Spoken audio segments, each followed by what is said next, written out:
Have you ever wondered why we get angry and how it influences our lives? Well, let us delve into the enigma of anger, a universal emotion that often leaves us perplexed. Anger, in its essence, is a psychological response tied to our survival instincts. It's an emotion as old as time, deeply rooted in our evolutionary history. Picture our ancestors fending off predators or defending their territory. Anger fueled them, giving them the energy and determination to fight for their survival. However, in the modern world, the triggers of anger have evolved. We no longer face the same physical threats, yet the emotion persists, often ignited by situations that make us feel threatened, frustrated, or powerless. Imagine you're stuck in traffic late for an important meeting and the car in front of you just won't move. That surge of irritation, that's anger?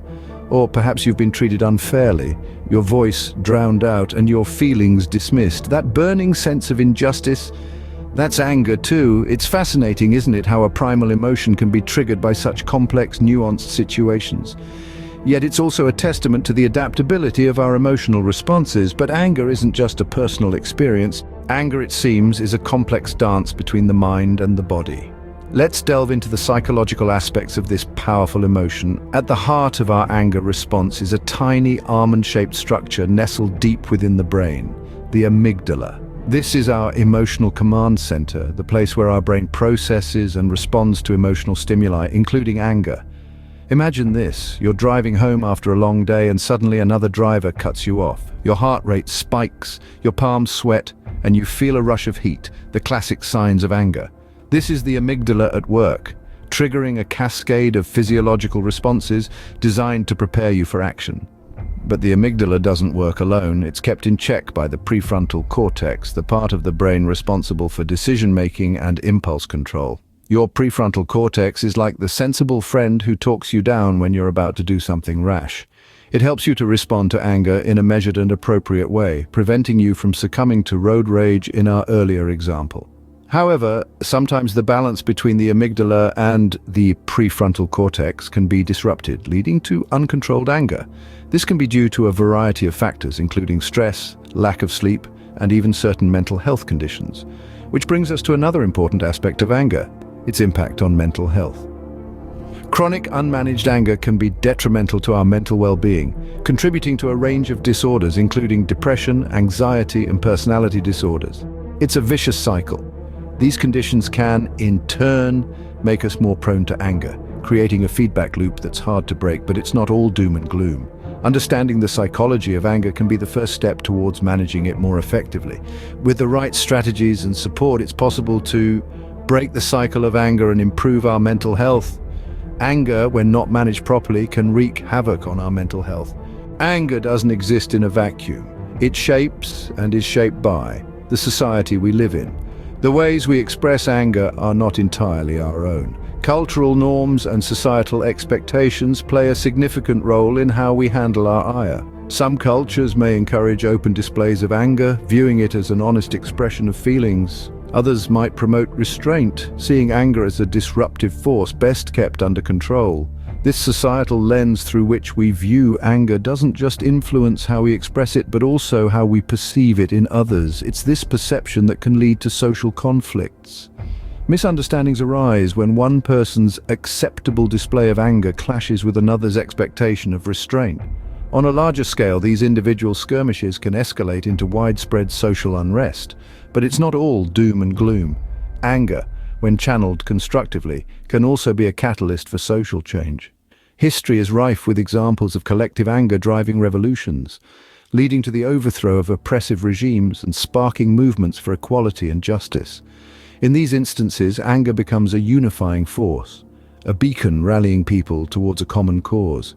In the digital age, social media platforms have become the new battleground for anger. They offer a platform for people to vent their frustrations, often amplifying the intensity of their anger. This virtual echo chamber can polarize societies, creating divisions along ideological lines. Yet social media can also be a tool for mobilizing collective anger towards positive change. It has the power to highlight injustices, rally support, and pressure institutions to take action.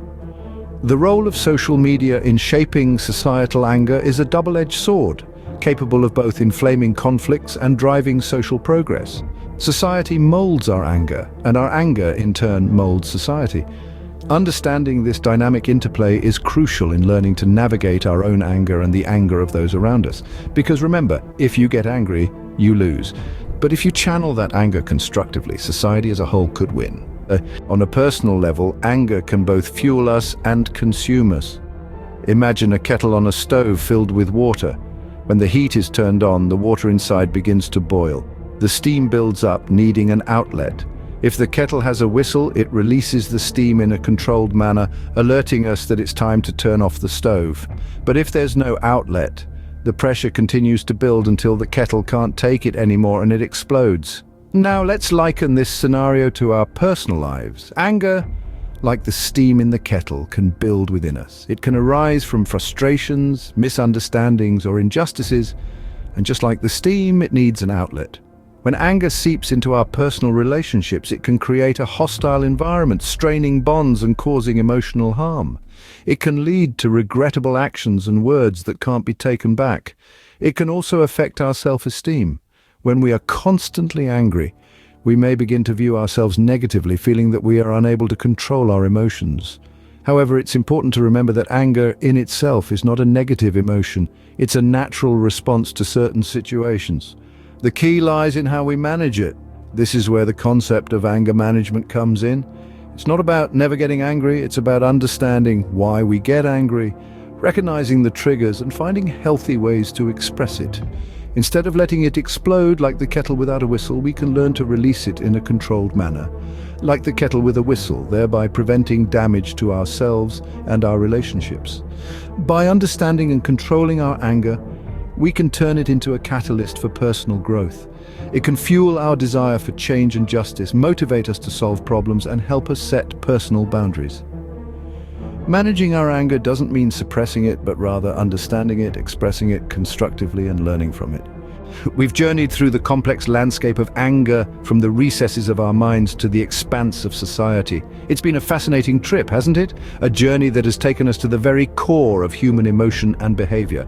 We started by unraveling the enigma of anger, delving deep into the intricate labyrinth of the human mind. We discovered that anger, like a chameleon, has the power to change its hue based on our internal and external circumstances. It is deeply rooted in our psychology. A primal response to perceived threats or injustices, a spark ignited by frustration or hurt. Then we ventured into the broader societal implications of anger. We observed how anger, when unchecked, can ripple through society like a tempest, leading to conflict, violence, and even war. Yet we also saw how it can inspire change, fuel movements, and act as a catalyst for social transformation. Next, we turned the lens inward to examine the personal impact of anger. We found that while anger can be a motivating force, it can also be a destructive tornado, ravaging our relationships, our health, and our peace of mind.